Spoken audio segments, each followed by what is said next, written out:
বাংলাদেশ বেতার, রাজশাহী। এক্ষুনি শুনবেন স্থানীয় বাংলা সংবাদ। আসসালামু আলাইকুম। সন্ধে ৭টা। বাংলাদেশ বেতার, রাজশাহী। স্থানীয় সংবাদ পড়ছি গোলাম মর্তুজা হেনা। শিক্ষার্থীদের স্কুলমুখী করে উপস্থিতির হার বৃদ্ধি, মনোযোগ ধরে রাখা এবং পুষ্টি উন্নয়নে সারা দেশের নির্বাচিত সরকারি প্রাথমিক বিদ্যালয়সমূহে স্কুল ফিডিং কার্যক্রম শুরু হতে যাচ্ছে নাটোর থেকে।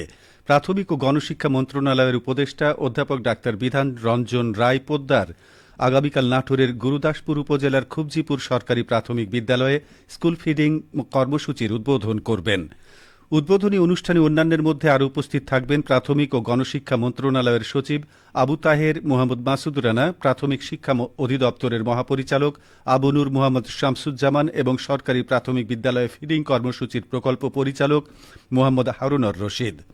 সরকারি প্রাথমিক বিদ্যালয়ে ফিডিং কর্মসূচি শীর্ষক প্রকল্প সূত্রে জানা যায়, ২০২৭ সাল পর্যন্ত প্রকল্প মেয়াদকালে দেশের নির্বাচিত ১৫০টি উপজেলার ১৯,৪১৯টি সরকারি প্রাথমিক বিদ্যালয়ে ৩১,১৩,০০০ শিক্ষার্থীকে সপ্তাহের ৫ স্কুল কর্মদিবসে ফর্টিফাইড বিস্কুট, কলা বা মৌসুমি ফল, বনরুটি, ডিম এবং ইউএইচটি দুধ তথা পুষ্টিকর খাবার প্রদান করা হবে।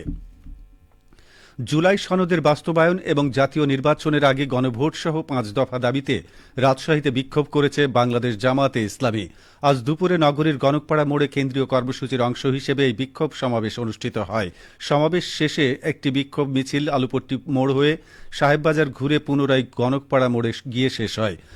সমাবেশে বক্তারা বলেন, ছাত্র জনতার আত্মত্যাগের পর প্রতিষ্ঠিত নতুন বাংলাদেশের জনগণ আর কোনো স্বৈরাচার দেখতে চায় না। তাই জাতীয় নির্বাচনের পূর্বেই গণভোটের মাধ্যমে জনগণের মতামত নেওয়ার দাবি জানান তারা। সমাবেশে সভাপতিত্ব করেন রাজশাহী মহানগর জামায়াতের নায়েবে আমির অ্যাডভোকেট আবু মোহাম্মদ সেলিম।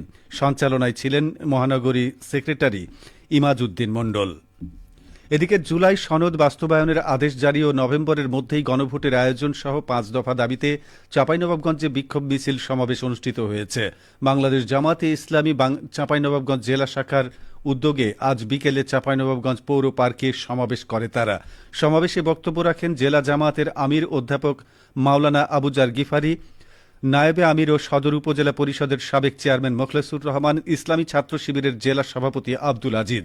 পরে বিক্ষোভ মিছিলটি বড় ইন্দারা মোড় থেকে বের হয়ে শহরের গুরুত্বপূর্ণ সড়ক প্রদক্ষিণ করে শান্তি মোড়ে গিয়ে শেষ হয়।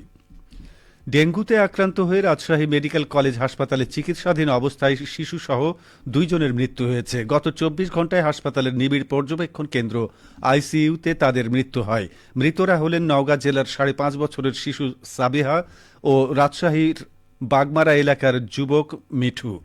আজ হাসপাতাল থেকে পাঠানো এক প্রতিবেদনে এ তথ্য জানানো হয়েছে। প্রতিবেদনে বলা হয়, গত ৬ নভেম্বর ডেঙ্গু জ্বরে আক্রান্ত সাবিহাকে রামেক হাসপাতালের ২৪ নম্বর ওয়ার্ডে ভর্তি করা হয়। শারীরিক অবস্থার অবনতি হলে তাকে ওই দিন সকালে হাসপাতালের আইসিইউতে নেওয়া হয়। সেখানে চিকিৎসাধীন অবস্থায় গতকাল রাত ৯টার দিকে তার মৃত্যু হয়। এছাড়া মিঠু ৫ দিন ধরে জ্বর ও শ্বাসকষ্টে ভুগছিলেন।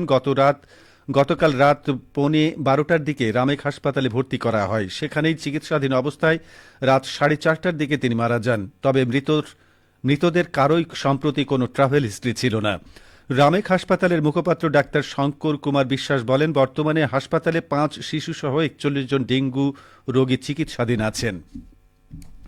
চলন বিলকে রক্ষা করতে বিকল্প স্থানে রবীন্দ্র বিশ্ববিদ্যালয় ক্যাম্পাস স্থাপনের দাবি জানানো হয়েছে। আজ নাটোরের বড়াইগ্রাম উপজেলা প্রেস ক্লাবে চলন বিলে রবীন্দ্র বিশ্ববিদ্যালয় নির্মাণ ঝুঁকি ও বিকল্প পরিকল্পনা শীর্ষক মতবিনিময় সভায় এ দাবি জানানো হয়। সভায় মূল প্রবন্ধ উপস্থাপন করেন চলন বিল রক্ষা আন্দোলনের সদস্য সচিব ও বাপার কেন্দ্রীয় কমিটির যুগ্ম আহ্বায়ক এস.এম. মিজানুর রহমান। তিনি বলেন, চলন বিলের পতন মুখ বুড়ি পোতাজিয়া এলাকায় মিলিত হয়েছে শতাধিক খাল, বিল, বড়াল সহ অর্ধশতাধিক নদীর পানি। এটি মূলত চলন বিল ও যমুনার পানির সংযোগস্থল। এখানে মাটি ভরাট করে স্থায়ী ক্যাম্পাস নির্মাণ হলে পানি প্রবাহ চরমভাবে ব্যাহত হয়ে অস্তিত্ব সংকটে পড়বে চলন বিল। বাঘাবাড়ি নৌবন্দরও বন্ধের আশঙ্কা রয়েছে। রবীন্দ্র বিশ্ববিদ্যালয় কর্তৃপক্ষ বিষয়টি বিবেচনা না করেই বুড়ি পোতাজিয়ায় স্থায়ী ক্যাম্পাস নির্মাণের উদ্যোগ নিয়েছে।